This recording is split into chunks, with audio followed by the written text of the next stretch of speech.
Hey, welcome back to my channel. I'm Coco. This is episode 2 of our series, Real Life Through Davina's Life Abroad.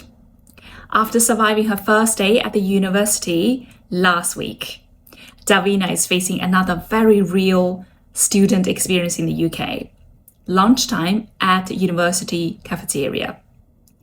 Today's episode is also very relaxed and natural. We will go through 5 super common phrasal verbs that showed up naturally in the story.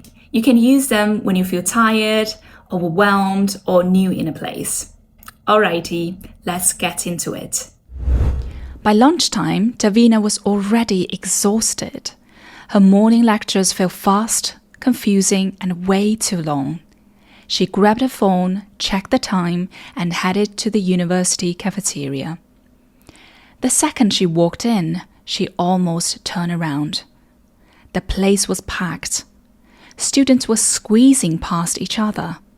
Trays were clattering everywhere, and somebody had dropped a fork near the drinks machine. Davina quietly sighed. Okay, just get through this. She picked up a tray and slowly moved along the food counter. Everything looked unfamiliar. A giant pie, beans, something covered in gravy. She stared at the menu for too long that the cafeteria worker finally looked up and said, "You all right there?" Davina snapped out of it. "Oh yes, sorry." In the end, she just picked pasta because it felt safe. After paying, she looked around for somewhere to sit, but every table seemed full. For a second, she considered taking the food back to her dorm. But then she noticed a small empty seat near the window. A girl sitting there looked up briefly and moved her bag off the chair. Davina sat down carefully. For a few minutes, neither of them spoke. Then suddenly, Davina dropped her fork. It hit the floor loudly. She gave an awkward little smile to herself and muttered, "Oh, great." The girl laughed softly and handed her a napkin. "Tough day?" Davina smiled awkwardly. "Yeah, I'm still trying to settle in." "I remember that feeling," the girl said. "The first few weeks are rough." Davina nodded immediately. Everything lately felt slightly embarrassing. She kept zoning out in lectures because she was trying so hard to understand everyone's accents. Even ordering coffee felt stressful. Back home, simple things never used to wear her out this much. The girl introduced herself as Mia, and soon the conversation became easier. By the end of lunch, Davina realized something important. Maybe she didn't need to figure everything out immediately. Maybe she just needed time. Now let's look at the 5 phrasal verbs that appeared in the story. I will explain each one, give extra tips, and show you how to use them naturally. First one, get through something. In the story, Davina told herself, just get through this. Remember?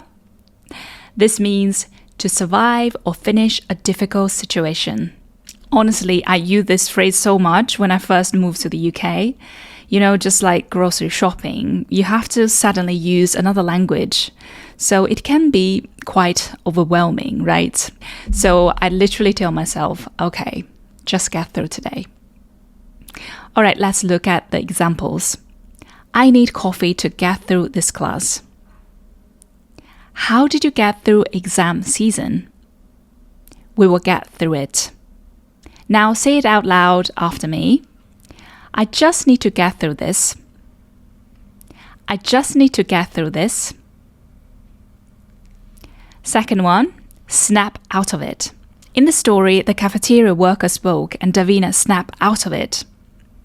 This means to suddenly stop being distracted, emotional, or lost in thought.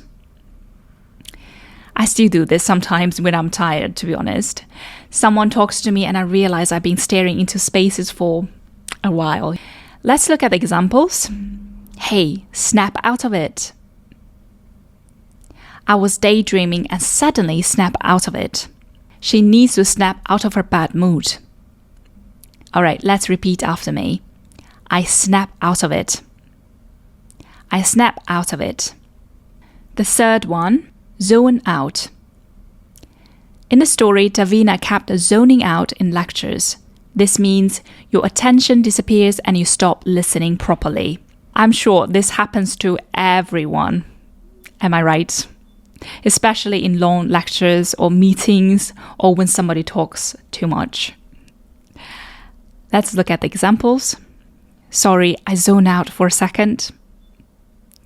I always zone out during long presentations. Don't zone out now. This part is important. Okay, let's look at some common mistakes. Zone out is usually accidental. It's not the same as relaxing peacefully. Okay, now let's repeat after me. I zoned out. I zoned out. All right, the next phrasal verb, wear someone out. In the story, Davina said simple things were starting to wear her out. This means to make someone physically or mentally exhausted. This really strike a chord with me. You know, when you leave abroad, it's not just studying or working that tires you out. It's making decisions all day in another language. So I can completely relate to this. All right, let's look at some examples. Traveling really wears me out. The stress is wearing her out. Looking after kids all day can wear you out. Say it out loud after me. It's really wearing me out.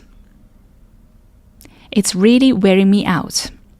The last phrasal verb, figure everything out. In the story, Davina realized she didn't need to figure everything out immediately. This means to understand or solve everything. And this is something international students really need to hear. You don't need to have your whole life organized in week 1. So just relax, chill, everything will be fine in the end. All right, let's look at some examples. I'm still trying to figure things out. Nobody has everything figured out. We will figure it out eventually. This is a very common and comforting phrase. Let's read this out loud after me. I'm still figuring things out. I'm still figuring things out. Okay, that's the end of today's episode. And here's a little teaser for next week. Davina is going to join a group project next week. And someone says, let's just wing it. Do you know what that means? All right, thank you very much for watching and see you next week.